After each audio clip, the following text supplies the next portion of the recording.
afternoon all, and thank you so much for joining us for our first Secret Sunday session for 2021. So to start the new year and to start our Secret Sunday session, I'm joined by beautiful and amazing Chloe from the Self-Care Sisterhood. So just to start us off, Chloe, what is the Self-Care Sisterhood? If I'm honest, the Self-Care Sisterhood originally started as an Instagram account that I made for myself when I was in recovery for bipolar disorder. And I didn't know any other ladies with mental illness in my city. I live in Newcastle, Australia, 2 hours above Sydney, and I was just like, I just need help. Like, I want to find people who are like me, who are living with mental illness, and chronic pain. And so I started meeting people online and connecting people, kind of like how we connected as well. And then it became like people wanted advice, and I was like, oh, like I'm not qualified to give any advice. I'm just life experience. But then I retrained. I used to be an ECT and a primary teacher, and I hurt my back, and that was the catalyst to go, this could be a thing. Like, I'm sure there's other women like me who need this help. And then it became a small business of, body positive, or what I like to call like health at every size, weight neutral fitness for women. But with a really heavy focus on mental health. So we're not worrying about how big or small your body is or any of that stuff. It's how you're feeling. Is this adding value to your life?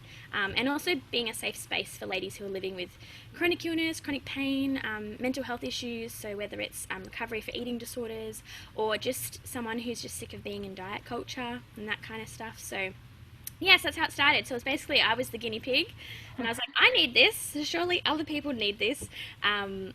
So basically started on that as well is I participated in a clinical pilot trial at Newcastle University for women with depression. And at the time I didn't know I had bipolar. I just thought I was really sad all the time. And so I did the trial, and they almost didn't let me in because I was so depressed. But after the 12-week period working with an exercise physiologist called Adriana, who I love, still in contact with, I was no longer categorized as depressed anymore. So I went from moderate to severe to like basically no symptoms, so it was manageable. And then I figured out I had bipolar after that. That kind of helped push me into that. But like understanding the life-giving experience of movement, like movement where you're empowered and you have options and you have choice, not having some like big meathead dude yell at you in a park somewhere, or just like being in a gym and trying to do something, and someone's like, oh, let me spot you, and you're like, no, I don't need sexual harassment today, thank you. You're killing my vibe. I'm listening to Beyonce, like, leave me alone. So basically it was created with all those things in mind. But yeah, I was a guinea pig, so I couldn't find anywhere that I wanted to work out in, because everywhere was scary and loud and full of like things like, don't eat food for 7 days and you'll lose X amount of weight. And I was like, that doesn't seem like a wise space to be in. Yeah. So yes, that's pretty much how it started. And then now it's grown to, we've got almost 100 members now. So it's grown really quickly in 3 years. And we just moved studios to a bigger space. So I was just saying to Ashley before, we were living in a bit of a little cave. Now we're in a bit of a bigger studio. So much prettier. Yeah. Doesn't have an outhouse anymore, so that's exciting. Moving on up in the world. Yeah. So why do you think people come to you then? Women, do they come with you with issues that they're already facing themselves? I think so. I think a lot of our girls come to us and they've stalked us for quite a while on social media, which we love because it helps them to get to know us and know that what we're about is what we're really about. I think a lot of ladies resonate with my story of living with mental illness. I also live with endometriosis and chronic migraines as well. So I have a lot of stuff that I have to manage. And so for me, self-care is that framework with movement to help keep me well. And then it's just a really cool starting point, because people are like, oh, you have stuff too, and we're like, me too, and we're like, look, show me my bag of stuff, and then this person's, look at my wheelie bag of stuff. And so it's this really good, like, I guess I'm not the authority or like the person in charge, like I'm there to go alongside them, and so are our teachers, because I think a lot of gyms are like, you're the client, I'm the trainer, kind of like that Michelle Bridges kind of like aggressive yelling thing.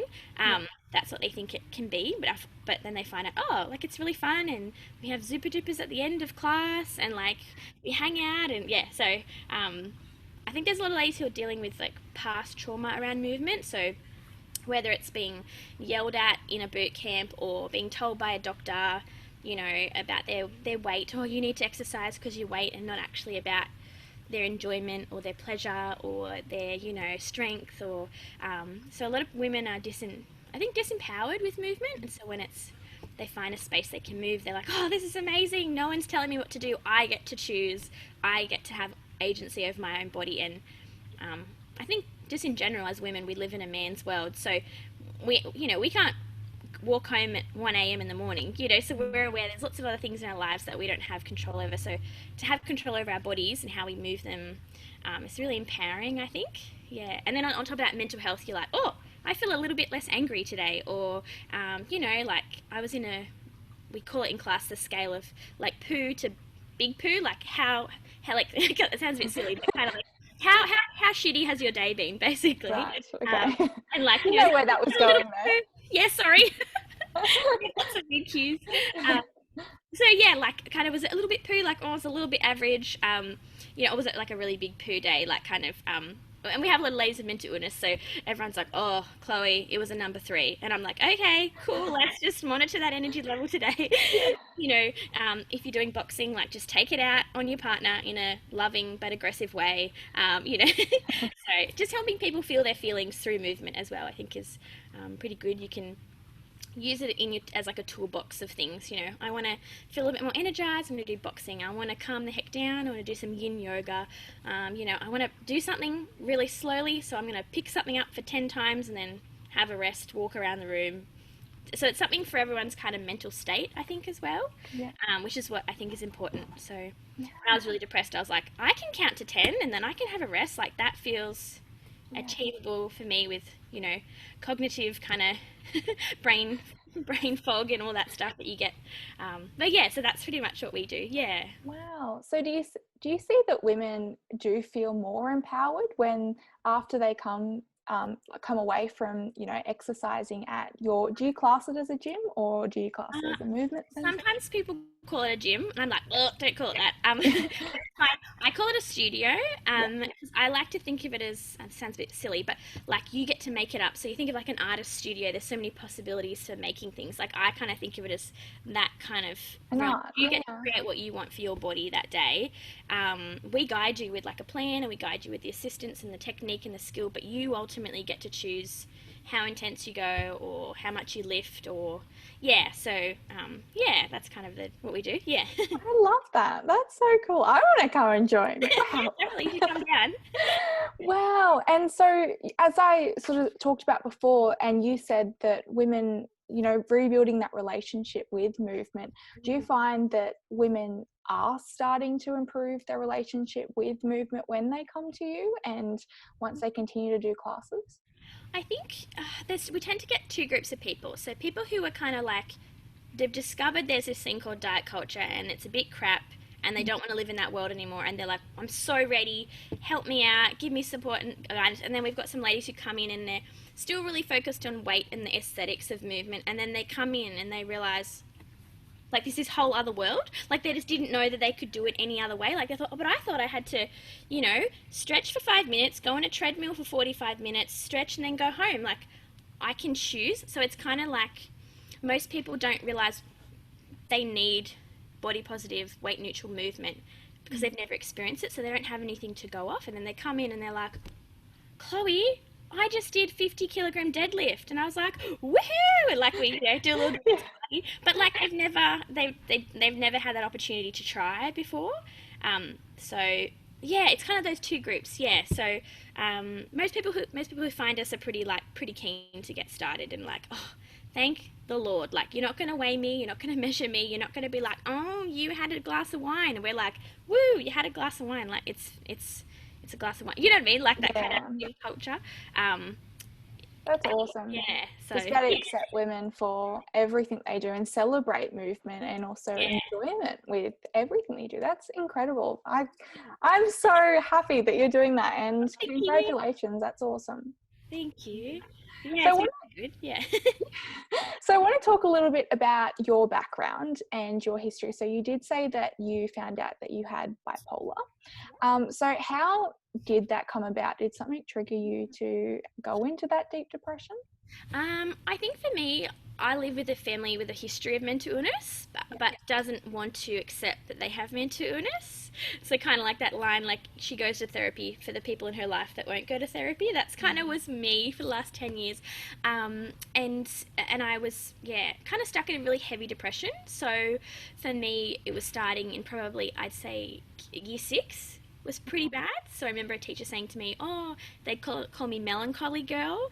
And I just thought, like I was really, and I didn't look back and I was really heavily depressed. And I had some girlfriends in high school who would pretty much come to my house every day in Port Stephens and Anna Bay and literally like bang on the front door to make me leave the house because I was so depressed. But family history. And literally it was the fitness trial, the clinical fitness trial that helped me figure it out. So I was really heavily depressed and I did that for 12 weeks and basically what happened was the medication I was on is a very high dose of antidepressants, and because I was exercising quite regularly and my body was getting all the good juices from all the good things, and then the medication, it kind of actually sent me into a bit of like a false high, kind of like a hypomanic state for about, I'd say about 6 months. I was probably like the most Energizer Bunny person you could ever meet. I was always like I was 8 Red Bulls in, I was always like, woo, like, getting all the house being done. And it kind of triggered for me when I was living with my best friend, Steph, who is a health at every size dietitian. And she's like, cool, so it's really not normal to vacuum at 2 a.m. just on it's really, but like, so for me, it was like going out of the fitness trial, doing all this exercise, moving my body, but then also going into a state of hypomania. But I'm very thankful because I would never have found out otherwise. I think it would have progressed slower, and I think it would have been worse. So I'm very thankful. So I got diagnosed in 2013, and then I got medicated, and then kind of went from there. But it's been a bit of a struggle. There's always struggles along the way, but very thankful God's got this plan, and I've just been able to keep moving and growing and stuff. So that's awesome.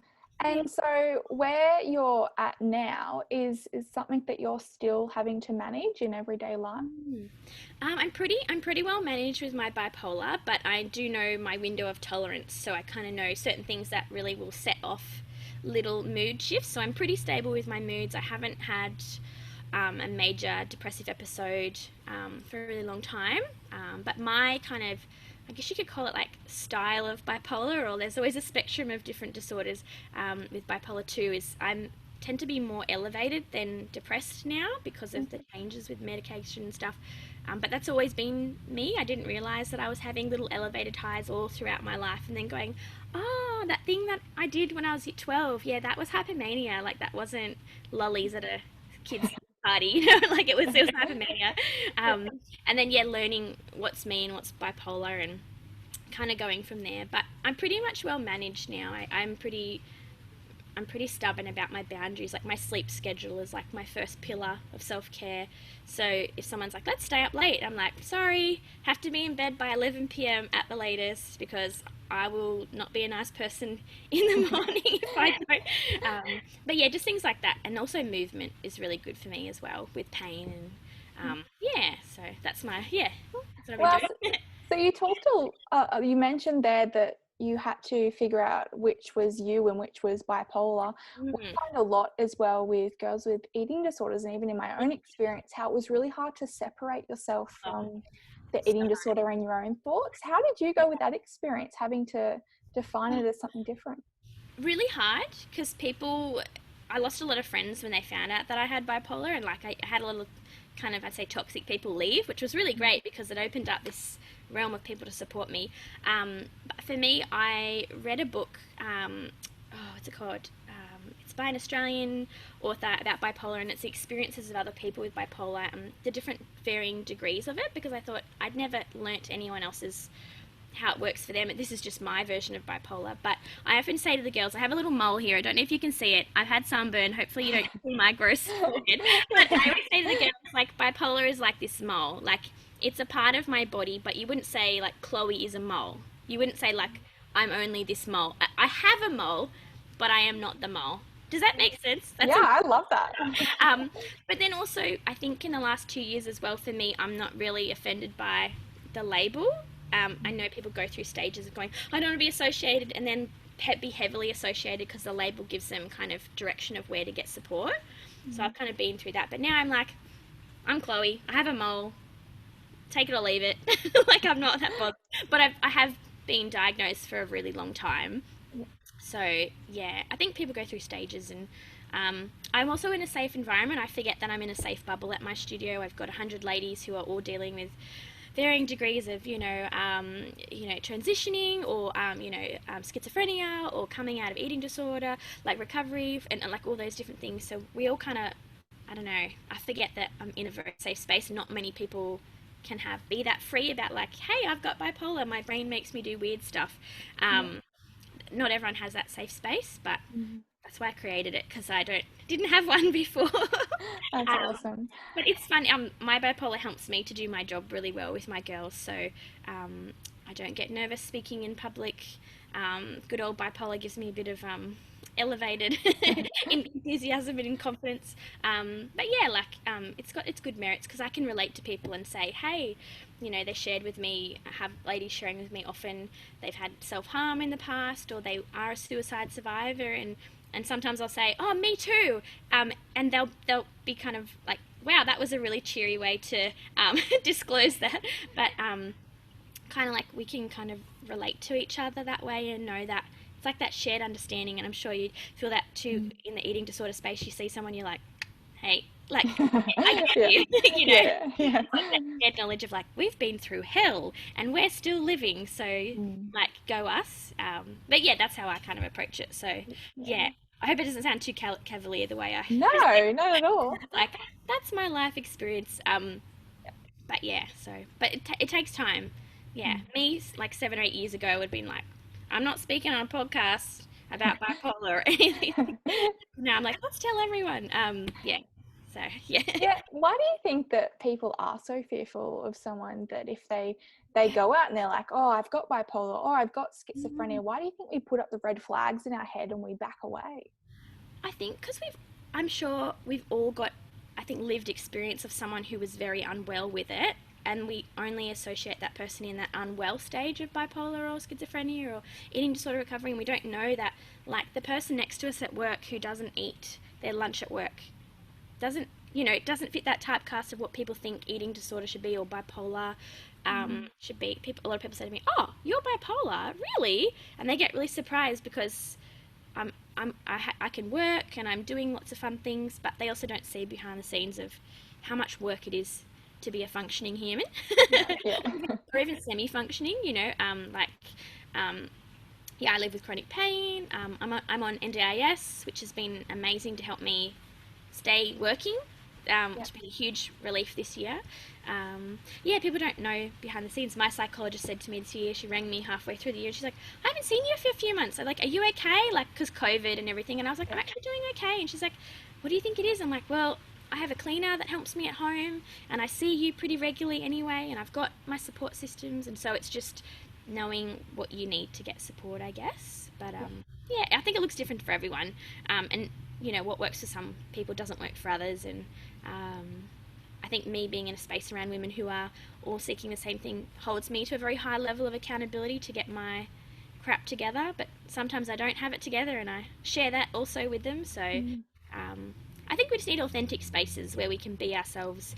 We often talk about being like a space free of shame, guilt, or fear, whether we put that on other people or we kind of put that on ourselves. It's once we go, no, that's not what that is, we don't do that anymore, we can kind of come into, I guess, more kinder spaces in our own brain and in community too. So yeah. So how do you stay positive, dealing with the chronic pain that you are dealing with? How do you get on with the day? Look, if I'm really honest, I cry a lot. Which I don't know why I'm laughing, but like I do. There's lots of coping methods. My job helps keep me safe. So when I'm running classes or PTs, I'm warming up with that client. I'm doing a lot of stretching every day. And it's really good for pain relief as well. And also just for me with the brain fog of bipolar, I do get a bit ditzy sometimes, like, oh, is it Saturday or is it Tuesday? Like, having the movement can kind of just help you move through a mood. Yeah, so that's kind of what I do at the moment. And alongside that, have, people in my life that my top 5 people that I say, hey, if you think I'm getting a little bit cuckoo. We call it cuckoo in my house because I guess with mental illness, everyone has their own tells of like Yeah. when they're getting progressively worse. So um, my husband says I talk at a different volume when Right. I'm unwell. I'll talk very loudly. My big tells for me is when I'm a little bit more elevated is we call it concrete tongue. So it's a very physiological symptom of bipolar. You get like pressured speech. So I'll be talking to you like, hey Ashley, and you'll be like, what did you just Wow. say? Like, have you been drinking? And I'll be like, I promise I haven't. So it's like pressured speech. Yeah, things like that. So they're kind of a few little tells that I look out for, and safe people in my life that won't, I guess, use those tells against me and say, oh, you're unwell, that kind of gaslighting thing that often happens in the eating disorder and mental health space. So they're Yeah. my safe people. So, yeah, they look out for me and pull my butt into gear and say, you've been going to bed really late. It's time to go to bed early. Do you ever find that you get, I know we experience a lot of girls as well that sometimes get annoyed when people are constantly checking in. Oh, Find that? yeah, I get really pissed off. The They're best always on your back. I was like, please, come on. My thing I learnt was the best thing that ever like occurred to me was listening to, I think, a podcast or a talk by Brene Brown, and she said she's got a little piece of paper in her wallet with like 3 or 4 names, and those are the people who are only allowed to ask her those type of recovery questions. Everyone else doesn't get a say. So unless you're not my doctor, my psychiatrist, in my case, my best friend's my pastor or my husband, you don't get to have a say. So, but also picking people that are safe to do those things. So I used to have someone in my life who was I considered a safe person, and they used my symptoms against me. Do you know what I mean? Like kind of making me feel less than. And I realized, oh, taking you off my little sheet of paper. So I literally have one in my wallet. Where is it? Somewhere behind here. Literally this tiny little scraggy piece of paper. I was like, these people only. Because there's always people wanting to give you advice who have a qualification from Wikipedia or something, and you're like, no, you're not a psychiatrist. I'm not gonna take that on. And I'm sure you've experienced the same. Yeah. Yeah, People, you've got to have trust with the people that around you. yeah, definitely, and boundaries and kind of knowing, cool, like I know you mean well, but it's exhausting to answer the same questions over and over. And I'm not sure if you've heard of the spoon theory. Yes, I've heard of it. I don't know much about it, but I've heard of it. Yeah, so basically you have a certain allotment of spoons, like I'd kind of call it like mental bandwidth during the day, or your window of tolerance. And so every time you use a spoon, it gets smaller and smaller and smaller until you have like no mental bandwidth or like no physical energy. And so, yeah, it's knowing who to give those spoons to, I guess, which takes practice. It's really hard. Yeah. But you got to protect yourself so you can actually keep recovering and looking after yourself. And like we both know, it's like recovery never ends. It's a long term game. Management. Yeah. Yeah. Oh, for sure. Yeah. Now I want to talk a little bit about self-care. Yeah. So what is self-care for those of people that don't know? Because there's so many different definitions out there. So what is it to you? So for me, self-care isn't a thing, it's a framework, and it's a really amazing framework that can empower us in every other area of our lives. So I talk to our girls about a framework of, I guess, like you've got a chair, and so you've got different legs on your chair, and the more legs you have on your chair, which in different areas of your life, so maybe spiritual, physical, emotional, psychological, workplace, like study, the more like kind of legs you have on your chair for all those different areas, the more stable your chair is. But once some of the legs start to get a little bit, wobbly, or they crack off or they fall off, then you become quite unstable because you're relying on quite a small amount of things to help you. And so say if your self-care strategies are baths and Netflix, and the power goes out, and there's a clogged drain, like you don't have options. And I know that's probably not going to happen, but if that makes sense. Yeah, I get it. So I often say to the girls, thinking about, emotional self-care, what things are you doing to support that?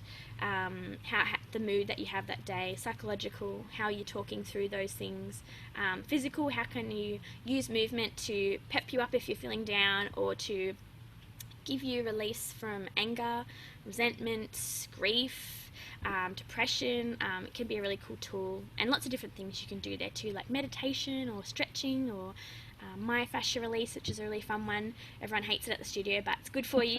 And things like, like workplace and study boundaries. So do you have an automation for emails for the weekend so no one tries to contact you at weird times, or boundaries, or it can be so many different things. But it can be spiritual, so going out to church or temple or mosque, or going and sitting under the stars and going, wow, how cool is creation, this is so cool.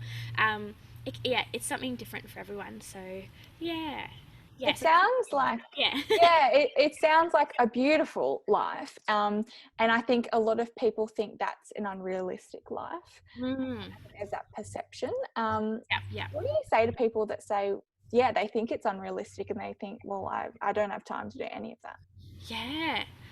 I think, if I can be really blunt, if you don't have time for it, you're going to find yourself in hospital real quick. And I learnt that the hard way.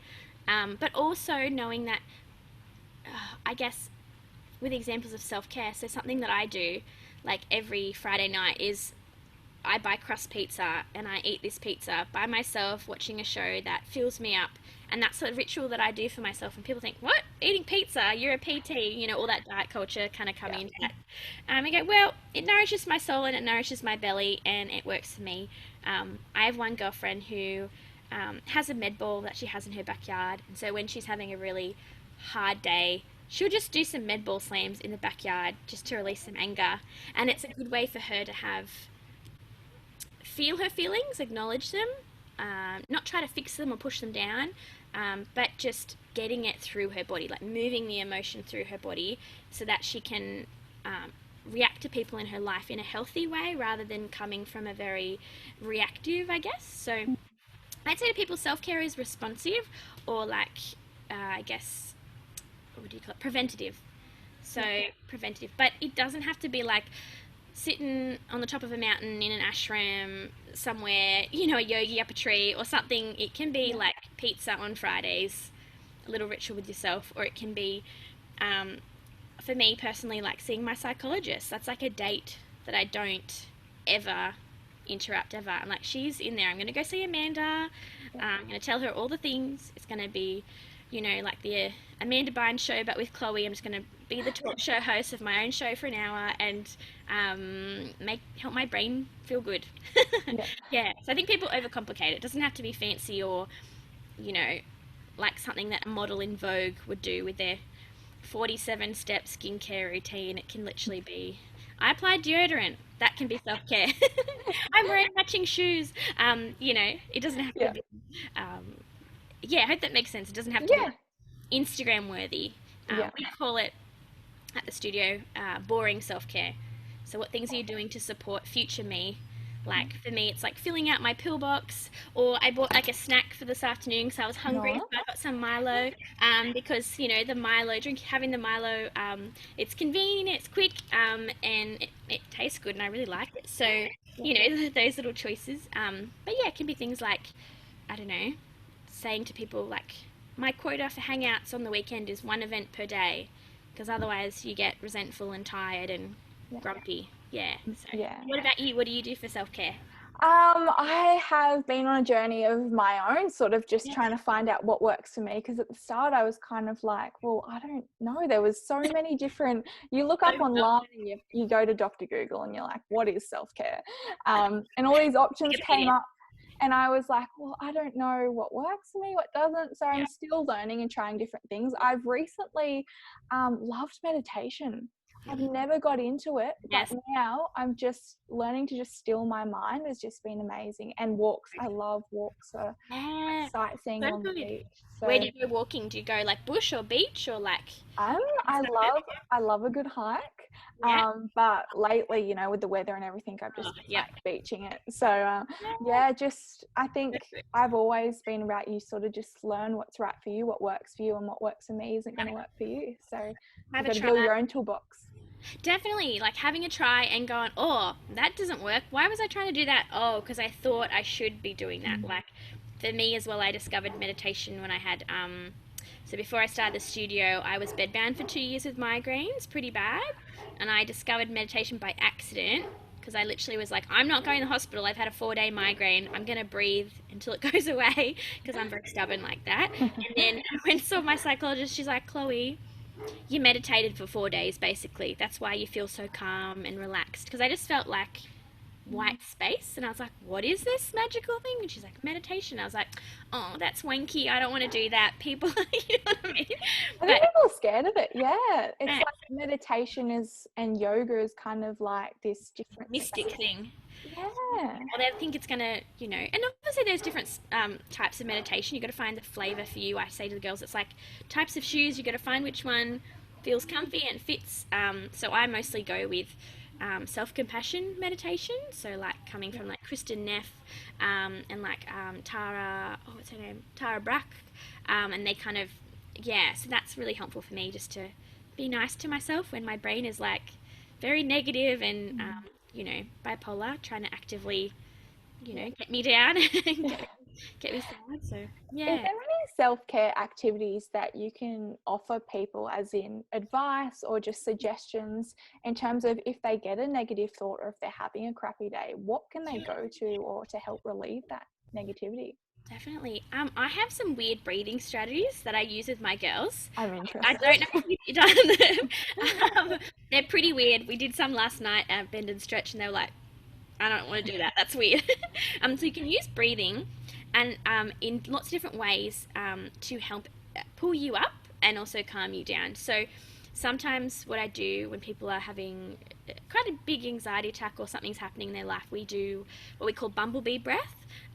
So it's a bit weird. So would you like me to show you? It's a bit weird. Absolutely. Let's do it. So basically you take a deep breath through your nose, and once you get to the top of your inhale, you actually put your thumbs in your ears, and then you can only hear the sound of your own breath as you breathe out, and you go, and you try and make it as loud and but make sure you take a good breath, otherwise you get a little testy pop like me. And so you try and hold the breath as long as you can. And so there's something about, I was reading something to do with the way it interrupts in your brain. It kind of just, I guess, can interrupt a thought, or maybe the sensation is a really fun one. So we do that at the end of the week just to kind of go, really get it out of the busyness of the week. Another one we do is called lion's breath. It's a bit weird. I'll show you this one too. So we're really into breathing here. So we take a deep breath in, and sometimes you might need to find a space not near people because they might think you're doing something really weird. But basically you stick your tongue out as far as you can, and you open up your eyes and your mouth is like one of those like sideshow like clowns on like one of those carnivals. Oh, yes. So you basically go, ah! Oh, God. And you try and do it for as long as you can. You try and get as grumbly or as loud as you can. Yeah. And you can also do it in a pose on your belly, and you're pushing up with your arms, so you're opening up your chest, and at the same time you're like, ah. And the girls always think I'm absolutely lost it when I show them, but at the end they're like, that was good. Like, kind of got things through. So that makes you smile too. Yeah, you can't not laugh. You're like, I look like an idiot, but I feel good. Yeah. So yes, we do things like that, but then also more traditional stuff like, deep belly breathing. So just holding, feeling the breath through your body, that kind of stuff. But for me, breath work is probably the first thing I go to when I'm stuck. So you can probably not do the first two options in a public space, but you can do the deep belly breathing and the alternate nostril breathing. I've done it in an elevator, I've done it on a bus, I've done it on a train where I felt really anxious and I didn't have that personal space to leave to go attend to my emotion. I had to do it right there. So I often say that to people, if you are having an anxiety attack, just close your eyes, find a wall to lean against and just breathe. But I encourage people to look up breathing techniques like 4x4 breathing and square breathing, and you'll find heaps online. So what does the breath do in that? So if you're in a really high anxiety state, or you've got a lot of energy and emotion running through you, how does the breath calm you down? So it's basically kind of accessing that kind of you're coming into that, like, you're coming down the parasympathetic nervous system. So basically your body's going, something's happening, like I'm alert, I'm too alert. So you can have kind of two types of things going on. You can be too alert, too anxious, too high, or you can be so low, so mellow, so kind of grumpy that you actually need to bring yourself out of it. It's kind of like hyper and hypo arousal. So you're in these two states. So it kind of helps you to, I guess, one, come back into your body, to build that body trust by practicing, and also three, not trying to fix anything. It's not about fixing anything. It's about like noticing and being an observer of your body. So I would say the girls, it's like Dora the Explorer. You're gonna like be Dora the Explorer. You're gonna like figure out what's there. You're not gonna judge, you know, what's going on. You're just kind of noticing like, oh, you know, like my chest feels heavy, or oh, I can feel ripples in my belly, or kind of like you would when you go to a cafe and you drink your coffee and you kind of like people watch, you're like, oh, that person has an interesting hat, like I wonder what the story of the hat is, you know. But you're doing it for yourself, I guess. Yeah. Wow. And so if we talk about, as you said before, there's the chair and it has its 4 levers. So what should someone have on their, let's just say like a self-care checklist? Ooh, I'd say sleep needs to be a pillar. So it needs to be a solid one. We know that sleep is one of the first things to go for most people when they are in a bad mental health state. And so knowing how to manage the sleep first is really good. I'm a big believer in psychologists and counselors and life coaches. I think everyone else has a coach for their soccer team, for their business, you know, why not for your brain? Because it's like the most important organ. So I'm like, get someone in your life who is a third person, who is not going to have a biased opinion of you, and is going to give you the skills and the strategies that you need, but also kind of like give you a little bit of a poke in the bum, like, hey, you need to look after yourself a little bit better. Let's explore how. But in a loving way, not like a you're naughty kind of way. It's more like, let's get you going. And then for me with mental illness, medication is a big pillar. It's something I'm going to be on for life. It took me a while to get used to that realization, but a lot of people fear medication when for me, medication meant freedom from a lot of the suffering that I was going through. And I'd say community. So having people who respect you, whether or not you are ill or in that unwell space, is really important. So for me, my girl gang here at the studio, my church, my kind of self-made family. So my self-made family is my girl gang, my original girl gang, when I was in high school, and pretty much they were like, yeah, we knew you were pretty sick, but we looked after you. And so that was where I kind of modeled the idea of the sisterhood from, as like, you know, that kind of like Vin Diesel, like ride or die. Yeah. And it's like, we got you. We got you. You know, you're struggling, but we still love you. Having those people in your life, but you know, finding them is hard. So creating spaces where you can find it is important, I think. Yeah. That's my 3 things. Awesome. And so how would someone know if something's lacking in their self-care checklist? So for example, if they're not sleeping as best that they can, and how would you know that is each day, sorry, I'll rephrase that. Each day, should you be ticking off everything in that checklist if we go back? No, you'll go insane. I'm sorry, that's the wrong word. You'll send yourself a bit troppo, like you'll overwhelm yourself. When I first started, I was super perfectionistic, and because of the bipolar, trying to get better, I got really perfectionistic about my recovery, and then that just set me up for a lot of struggle. So I would say to people, I think the foundation of your self-care needs to be built on self-compassion and empathy for yourself. So that's where it really needs to start, is how would I speak to myself, like how would I speak to my best friend, or how would I treat my best friend going through the same thing? Or my thing that I use with my girls is we call it the 5-year-old rule. So imagine yourself at 5, and I'm imagining myself with this giant fringe, and I have buck teeth, and I've got freckles everywhere. I can't show you, but on this computer that I'm on here, it has me at like 9 with this giant fringe still. It's very crooked, but looking at little Chloe and going, well, how would I speak to her about what she's going to go through? How would I prepare her, or how would I love her in that moment? So we often say to, you know, speak to yourself and say, Chloe, you're doing the best you can. It's going to be a really hard 10 years, but you have the skills, you've got the grit and the intelligence to keep going. And does that make sense, to kind of Yeah, surround yourself, that's which feels beautiful. really weird, but when you start to do it, it becomes natural, and then it's like a little power tool that you have in your head, and you start doing it for yourself without even realizing, kind of with meditation. Yeah, That I kind of, love it. I've got something similar on my phone, my home screen. I've got a little picture of myself when I was younger. yes, Yeah, amazing. just a reminder to go like, this is who you're fighting for. This is who you are and who you need to support and love. Yes, definitely. Awesome. Yes, the little lasses. I think it's important. People get weirded out when I say that. They're like, what? And I'm like, show them my picture of me with my buck teeth, and they're like, oh my gosh, I get it now. I think visual cues are really important in recovery, um, especially when we're dealing with things that are interrupting our sense of self, or how we perceive our bodies to look or be, or it's really important. Yeah. So. So why do you think you decided to do a focus on women? Do you find women are more, I guess, attracted to the idea of self-care?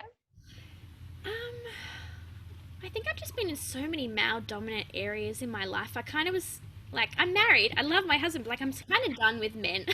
like, like I'm not a man hater, but I was Yeah. just like, I live with endometriosis, so like sometimes we just talk about vaginas after class. No one's weirded out by that. I'm like, this is wonderful. Like two other ladies I was talking to yesterday have endo, or someone's dealing with something that's a bit more sensitive, or pregnancy stuff, or um, I think there's something about sisterhood and being around other women and having older women around younger women, and everyone's mutually giving, so everyone's mutually receiving, and it's this beautiful like love bubble. It's hard to describe unless you've experienced it. Hopefully you have, but it's just so life giving, and so knowing when I'm stuck.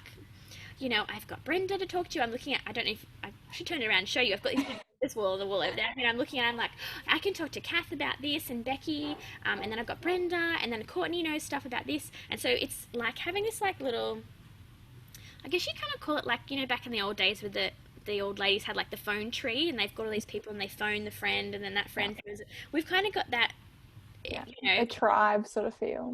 yeah. That's awesome. Something powerful about women all together advocating for others, and also fun seeing people do it for others without me even being involved as their like community leader or PT. I'm like, oh, look at these, like someone just drove someone home, or someone's going to bring someone a casserole, or actually this is quite funny, I've still got it on my desk. I burnt my forehead, so one of the girls came and brought me aloe vera. That's awesome. Applying that in the shop or something. That's awesome. And things like that, just like unexpected, and you're just like, how cool is that? So I think there's lots of really toxic female spaces as well. And so our big overarching rule for the girls, and my personal one for me personally, is no mean girls. So like, I don't let my mean girl take over. I'll try not to, and I don't. We promote that we treat each other kindly and with respect. And then when you do it for other people, you go, I can like do it for myself. So if I can, speak to them nice, or maybe I can bring someone else some aloe vera, then you're like, well, maybe I can bring myself some aloe vera. Like maybe I can, so it's like I think it's like practicing what we preach kind of thing, and then it kind of starts to sink in, I think, on a deeper level. Yeah. And then it just gets a lot easier to be nice to yourself when you have an example of people being nice to you with no agenda whatsoever. And then you start being nice to yourself with no agenda. It's like, cool, this is fun. So, yeah. Have you heard of that concept before, the mean girl kind of? Yeah. And I've tried so hard to tell, I think, a lot of young girls as well, is that you've got to find your own people and your own community that support you, and that you want to actually support them as well, and you're not bitch about them, because it's so hard, because during the young years and high school years, so much of the culture is girls just bitch about each other. It's terrifying. It's disgusting to think that that's how we treat each other, and that's how it's just accepted. Which I was going to ask, like, how does a young person then, or a young woman, find their community? That's really hard. I think looking for terminology that people are using on their websites and in social media, and not being swept up with the whole, there's so many people out there being, so many people under the self-love banner. I think we don't need to worry about self-love. I think we need to get into self-acceptance, or just tolerance, because aspiring to that is really toxic, but also knowing that people who are delivering these messages, what are their qualifications? Where are they from? I always get the girls sending me things on Instagram going, oh, I saw this on Instagram, what do you think? And I'm like, oh, no, stay away because of these risk factors. So I think especially for ladies who are in eating disorder recovery, if you're going to a gym, if you're going to a psychologist, if you're going to a doctor, remember that you are the boss, you're paying them. And so if you're not happy with the way that you're getting that care or that treatment, to get access to these communities, you can find someone else. But same with the community groups as well. It's just, I would say, look out for people who are Health at Every Size kind of affiliated. So that means they don't promote weight loss or cleanses or, you know, sudden diets or any of that kind of stuff. But also watching for the terminology. And if you are wanting to get included in these groups, asking them, what do you think about this? Like being, I don't know, have you had that experience of like coming with recovery of having to be really kind of not bubble wrap yourself, because we live in the world, don't we? But kind of like, oh, that's a bit off, I'm not going to go there. Like, Yeah. Why does it sit right with me? Yeah, you've got to unlearn, I think, everything that you did previously learn, and flood yourself with positive messages about your body and self-acceptance, rather than flood yourself with messages that you should be changing what you look like. I think that's where a lot of girls are still stuck in wanting to change what they look like, when really you've got all this other information out there that you just need to jump on over and embrace all of that and learn from that. But we're just missing that because this one's so dominant at the moment. Which is sad, and it's hard to find it because you don't know better. You can't do better until you know better, but then someone gives you a little hand up and you go, oh my gosh, and then you get to this next level of kind of body awareness and kind of body trust, and you're like, oh, and then you find someone else that challenges, you know, like you can kind of I guess always keep learning. I think that's my big, always keep learning. There's always people out there, and you've got to be ready as well. You can't, it's one of those things that you've got to be prepared to go full in. Otherwise, if you still put your foot in the other one, it's just a lot harder to get out because you're still flooded with that culture. So you feel pulled in two directions and you just feel really unaligned, I think. Yeah. And so in your center or your facility, I always like, gym, no, not a gym. It's fine. So do you do regular classes, and what are those classes? What are you doing for your women? I call it pick and mix. So pick and mix classes to suit your mood, your energy, your stress levels, and how much sleep you've had. So that's kind of things that we go off in classes. So we've got boxing, we've got Pilates, we've got bar classes, ballet, strength training, agility, high intensity classes. We've got bend and stretch, which is kind of like our prehab mobility class, so everyone gets all stretchy and feels lovely. We do meditation. What else do? We do heaps of things. Yin yoga, flow yoga. We want it to be like a little, like, you know, you go to a buffet at like the RSL and you're like, ooh, I'm going to have some Chinese, I'm going to have a little bit of salad, veggies. So it's kind of like that for classes. So our big thing is options for all bodies. It's about body respect, and being respectful of our body is giving ourselves choice, but also us as trainers providing them with the choices so that they can have that kind of, I guess, autonomy over their bodies. So all of our classes are modifiable. We've got blocks and chairs and straps and things to hold on to. We've got lots of ladies in varying degrees of like physical disability and like chronic pain and things. So we always choose, we always give options. People are like, oh, do you really? And I'm like, yeah, we do. Like, this person here has fibromyalgia, she's got a moving patella, this person was in a car accident. So like we have to, it would be unethical of us to not give options. So, and it is an acceptive environment. You haven't had any issues with women wanting to, I guess, bring out that mean girl of them? I think we've had a few moments, probably like, we call it like a Karen moment. So like maybe once, very rarely, people will be a mean girl, very rarely, mostly to themselves, but also to like others by accident, and then it'll be quickly solved by people coming around this person going, are you okay? And then most of the time it's that person's actually really not coping, and so they're projecting out some bit of frustration or a bit snippy or something. But to be honest, we have a lot of emotions at the studio. So like people are free to cry here. People have seen me get a bit teary before. It's not like, oh, she's crying over there. They're like, Yeah. are you okay? Like, what can we do? Or sometimes we'll have someone, like, people cry after meditation. And so it's the physical release of just releasing all this heaviness that they'll have a cry. So, yeah. I mean, I live with endo, like chronic migraines, you know, bipolar. I also have IBS. So, like, there's lots of fart jokes we always make and stuff too. Like, it's like, you know, it's not a big deal. We work in bend and stretch, you know, sometimes, like, you know, someone goes, oh my God, Chloe, I just like farted. And I was like, woohoo, you're getting initiated, like, to bend and stretch. Like, that's what happens when we stretch, you know, intestines are moving around your body. So I think our big thing is taking the shame away from being a woman, being a human, having bodily functions, sweat, farts, crying, you know, like, it's not, and then trying to give them permission to do that too. So we do things like that in class. Yeah. And as the business that you've grown, how does it make you feel, and how has it helped you in your life? I think it's just, I think for me, when I was really unwell, so I had a suicide attempt in 2015 and 2016, and coming out of that and realizing, oh, beauty out of ashes. Like, I really thought my life was over. I lost a lot of friends. I lost a lot of family members. Like, I was just very unwell, and no one wanted to accept that I was unwell. They just didn't really register that that was a thing. And I thought, how the hell am I ever going to do anything from this? And I actually had a doctor say to me, I need to be on permanent disability.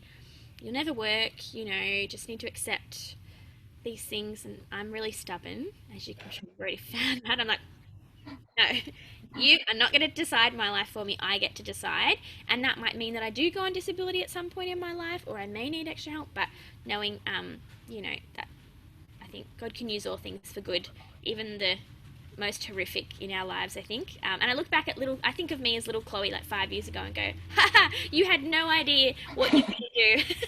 Like, you got through a global pandemic in a business and you didn't have to go back to hospital. Like, that's, yeah. So it's kind of seeing, yeah. But yeah, knowing that you can get through it. Yeah. Yeah.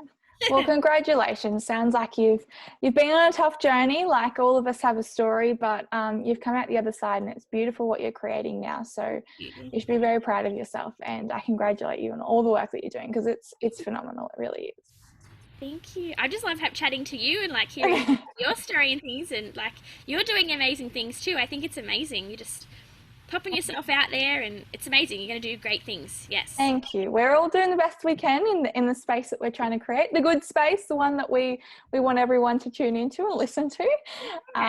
And so, yeah, thank you. So that's it from us today. The first one of 2021 is done. Thank goodness that's over. No, Yeah. December, but I'm believing it's January in my brain. Yeah. It was, I say, a tough year for 2020 for a lot of people, but I think it was a big learning year for a lot of us, and we would have got a lot out of it. I think everyone got their own journey. Yeah. But I want to thank you so much for coming on today and talking, because I do appreciate the time that you give to sit here and chat. I love chatting. Love it. Love hearing the story, and I think what you're doing is really powerful, is speaking into women's lives and, like, you know, sharing your story, which I know is a very powerful one, and is still, you know, we're all still growing. Yeah. Well, women's speaking, I say. It's beautiful. I love the feminine energy. I don't know why. It's just something about girls. Yes, I love it. I love it. It's probably why I watch too many chick flicks, and I'm like, oh, feminine. Yeah, ooh, get your Legally Blonde vibes on. You're just like, yes. Yes, I know. And even like just dancing and like, anyway, that's a different talk for another day. But thank you very much. And thank you everybody for tuning in today for the first one of 2021. And we will have many more to come. So enjoy your Sunday, everyone, and we'll see you soon. Thank you, Chloe. Bye. Thanks for having me. Bye.